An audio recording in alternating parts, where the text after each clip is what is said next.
Matter में उन्होंने बोला, आप सुनिएगा, आपके दर्शकों को एकदम क्लियर हो जाएगा। एक परीक्षा होती है कट ऑफ के मैटर में, मैम ये एग्जामिन हो रहा था कि क्या सरकार को पावर है कट ऑफ लगाने की कि नहीं। In that case they said that ATR is a qualifying exam. That means अगर आप ये एग्जाम क्लियर करते हो तो इसका मतलब ये नहीं कि आप टीचर बन ही जाओगे, इसके बाद एक और लिस्ट आएगी, शॉर्ट लिस्ट होगी, इसके बाद आएगा, ठीक है। वहां पे कट ऑफ का मैटर था, वहां ये एग्जामिन किया जा रहा था। अभी अगर बात हम रिजर्वेशन की कर रहे हैं, जो हमारी एसएलपी में है, जो भाई साहब कह रहे थे सुशील जी की ये लोग एसएलपी में लगाए हैं कि 10,000 लोग बाहर हो जा रहे हैं, तो ऐसा हमारी एसएलपी में कुछ नहीं लगा है। वो किसी के एसएलपी होगी, आपके भाइयों में आप जगह रवि सक्सेना की एसएलपी में आया हुआ है, लिखते रहे मेरे भाई।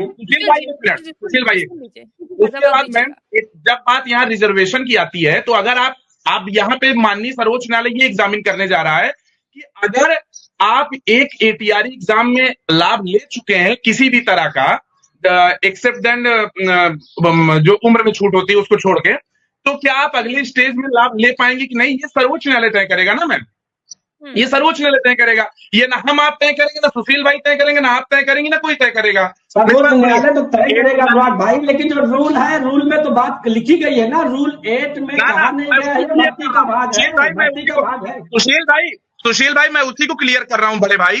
मैं कह रहा हूं ATR is the qualifying examination in the Ram Sharan Maurya judgment. It is written that ATR is a qualifying examination because that judgment is only for cut off, and in the case of cut off it means that if you clear this exam, that not means you can claim that you are being assistant teacher।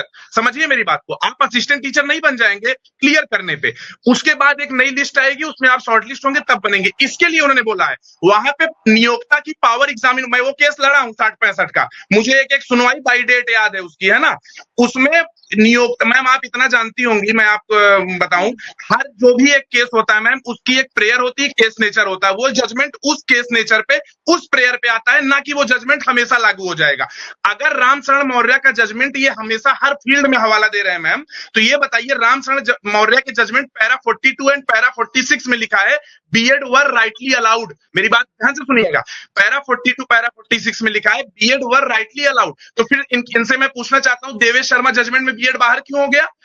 क्योंकि न्यायालय जब कोई case examine करता है तो उस particular case nature, उस particular prayer पे वो जजमेंट आता है, वो जजमेंट और किसी केस नेचर पे लागू नहीं हो जाएगा। यहां बात रिजर्वेशन की चल रही है। और ये बताइए मैं आपके माध्यम से सभी के समक्ष एक बात रखना चाहता हूं, एटीआर एग्जाम हुआ क्यों?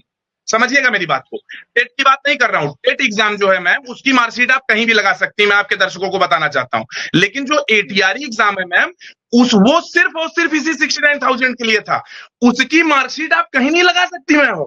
अब वो एटीआर सिर्फ 69,000 के लिए। ये बताइए, अगर मैम ऐसी कंडीशन है कि आप अगर पीसीएस का प्री दे रही हैं और वो प्री का जो क्वालिफाइंग है वो सिर्फ पीसीएस इसी मेंस के लिए है, आगे कहीं आप उसका यूज नहीं कर पाएंगे मैम, तो how can you say that ATR is a different from 69,000 vacancies ma'am?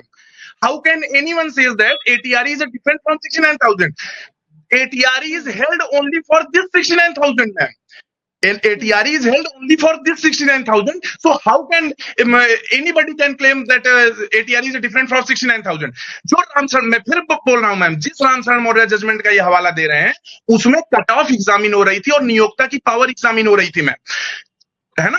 तो उसमें उन्होंने बोला कि ये क्वालिफाइंग, जैसे मैम पीसीएस का प्री होता है, बहुत फेमस है इसलिए मैं एग्जांपल बार बार दे रहा हूं, है ना, कि वो क्वालिफाइंग होता है, उसके बाद आप मेंस में जाते हैं, उसके मार्क्स जुड़ते हैं। लेकिन मैम ये नहीं है कि पीसीएस प्री जो है वो मेंस से उसको अलग कर देंगी आप। पीसीएस प्री जो इस साल हम आप देने जा रहे हैं मैम, वो पीसीएस मेंस के लिए ही तो है, तो आप उसको अलग थोड़ी ना कर सकती हैं। या I accept that this ATR is qualifying exam just like PCS pre. PCS pre is also qualifying exam, ma'am. But how can you say that PCS pre is different from PCS mains, ma'am? How can you say? How can anyone say? This is a simple logic, ma'am. है ना। तो यही मैं भाई साहब सबसे, आपके माध्यम से सभी दर्शकों को बताना चाहता हूं कि एटीआर क्वालिफाइंग है, मार्क्स के लिए है, लेकिन एटीआर डिफरेंट नहीं 69,000 से। तो ये बिल्कुल मत कहिए कि राम शरण मौर्य में क्वालिफाइंग है, बट उससे अगर आप अच्छा मैं मेरे भाई एटीआरई जो डिफाइन होगी वहाँ पे जहाँ आपका फायदा होगा वहाँ बताओगे कि ये एटीआरई रामचरण मौर्य से कौन सी ठीक है, देखिए मामला अब सुप्रीम कोर्ट पहुंच चुका है। ठीक है अनुराग जी, ऐसा नहीं है। वही लूंगी। देखिए ma'am only supreme court has right to decide and supreme court will decide. सुनवाई होगी। यहाँ पर असिस्टेंट टीचर की नियुक्ति होने जा रही है बेसिक एजुकेशन एक्ट 1981 के। Ma'am only supreme court has right to decide and supreme court will decide. So let's see क्यों किसी को प्रॉब्लम हो रही है, क्यों किसी को जल्दी है लिस्ट लाने की। मैं तो खुद कह रहा हूं ना, जो सर्वोच्च न्यायालय का आदेश आया वो हम मानेंगे। अभी मैम देवेश शर्मा जजमेंट आदेश का नहीं पालन होना चाहिए। हाँ ठीक है सुशील किसके जी, आदेश आपको का? कितनी उम्मीद है कि दोनों ही पक्षों उच्च को न्याय न्यायालय मिलेगा? ने कहा डिवीजन बेंच ने कहा उसका पालन नहीं होना चाहिए। अरे तो अब रोक लग जाएगी ना तो कहा है ना कि पब्लिक डोमेन में लिस्ट लाना चाहिए। लिस्ट भाई ये पहले मुझे बताओ लिस्ट से देर क्यों रहे हो? लिस्ट को आना चाहिए ना, लिस्ट तो बाहर आ जाए। अरे जब रोक लग गई है भैया, सर्वोच्च न्यायालय से बड़े हम आप नहीं है। सर्वोच्च न्यायालय ने बोला है कि no list is to be made. इसका मतलब क्या है? कौन बना लेगा लिस्ट बताइए? मैम सुप्रीम कोर्ट अगर कोई लिस्ट बना पाएगा ये बताइए? नहीं वो तो अब तो नहीं बनेगी। अब तो 23 तारीख तक तो कोर्ट ने कहा कि जब तक मेरा कोई वो ना आ जाए तब तक आपको लिस्ट नहीं लाना है। लेकिन बिल्कुल ये बताओ 13 अगस्त से लेकर के क्या 26 मतलब के 9 सितंबर के बीच में क्या लिस्ट नहीं आनी चाहिए थी? लिस्ट तो आना चाहिए था, पब्लिक डोमेन में आनी चाहिए थी, लेकिन क्यों नहीं आई? तो देखिए बहुतों की गर्दन फंसी है, बहुत सारे लोग उसमें इन्वॉल्व हैं। अगर जिस दिन लिस्ट आ जाएगी उस दिन दूध का दूध पानी का पानी हो जाएगा। लिस्ट इसीलिए बिल्कुल खुद ही सोचो कि लिस्ट क्यों। बिल्कुल देखिए मुद्दा सबसे बड़ा आ ये है कि ये डिसाइड उच्चतम न्यायालय करेगा, लेकिन लिस्ट को क्यों नहीं अभी तक पब्लिक डोमेन में की गई डिसेंडिंग ऑर्डर में क्वालिटी पॉइंट से? भैया लिस्ट के लिए माननीय उच्च न्यायालय ने 3 महीने का समय दिया था। और मैं मेरी बात समझिएगा, मैं अधिकारी को डिफेंड नहीं करने जा रहा हूं।